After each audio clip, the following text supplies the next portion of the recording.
The year 2003. The joint parliamentary resolution signed in the month of October that signaled our resolve to transform our education system. A resolution was before our parliament, introduced by the then leader of the opposition, the Most Honorable Edward Seaga, which gave us the opening for seeing how to move forward with a unanimous decision of the Parliament. And from the resolution which was approved, I set up the committee chaired by Dr. Ray Davis with 13 other members, including people from the opposition, people, of course, within the educational system itself, the church, which has always played a very significant part in our education system and continues to do so, and very importantly, representatives of the students themselves. They were tasked with really looking at the system, seeing where there was a need for an overhaul, and areas pertaining to the curriculum and to the methods of the dissemination of education that would require very urgent attention. Dr. Davis, former head of the University of Technology, J-TEC, is still taken aback at being asked to lead this august body. He just didn't see it coming. Came as a great surprise, a happy surprise for me to be asked to chair the task force. I was pleased, and when we had the first meeting of the task force, 14 members, the excitement and why me type expressions permeated here. But we were all quite pleased that we were asked to take on this assignment. And the commitment was strong.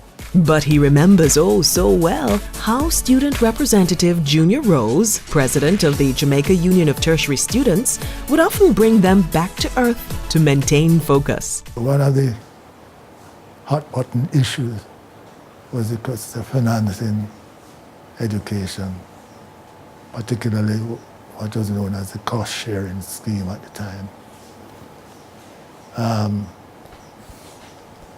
And so there were some heated exchanges, and we listened to the students. We listened to the students and got reality checks every now and again in terms of, and it's not what you're thinking either. It was feet on the ground opinion, which brought us back to reality every now and again. We're thinking of some fancy scheme.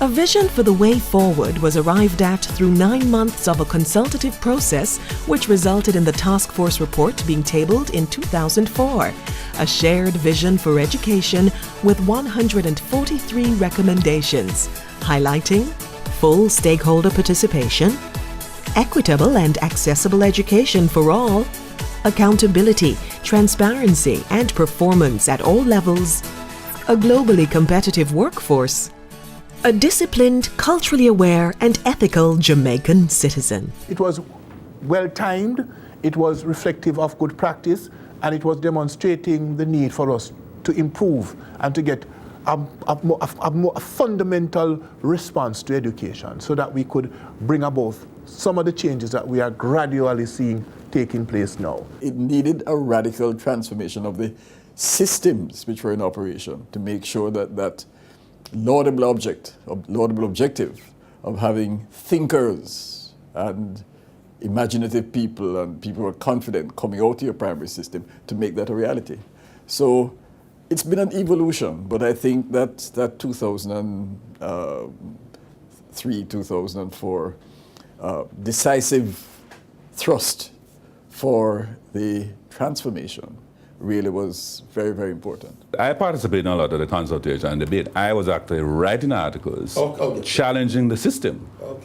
From even that period, I was looking at reforming the exam system. There were discussions about whether the J-TEC model was the right model, the CXC. Should we have high school diploma? How do we transform early childhood? So at that period, I saw in my own self a development of a social awareness, and myself an advocate in my own way towards the transformation of education, not knowing that eventually I would have straddled so much dimension of the education system to finally almost competing the very same agenda of reform. One of the significant things, I think, was the interrelationships that the task force brought out between a number of issues that really contribute to education. It's not just the teacher, the ministry, but it's also the homes and the community. And I think that's what came out of it. And yes, it needed reform. It wasn't only Jamaica, it was everywhere. We had signed on to meeting some millennial development goals that required action. Hence, the recommendations in the task force report were relevant for progress in education. It was not to be without controversy, however. Building new schools was quickly undertaken in the drive to provide accessible education for all, and $5 billion was the withdrawal made from the National Housing Trust as primary capital for this venture. Mr. Pattison calmly remains resolute about the rationale. The physical space has been improved. It will be remembered that for that purpose, we had to secure some specific funding from the National Housing Trust. And the rationale for that was houses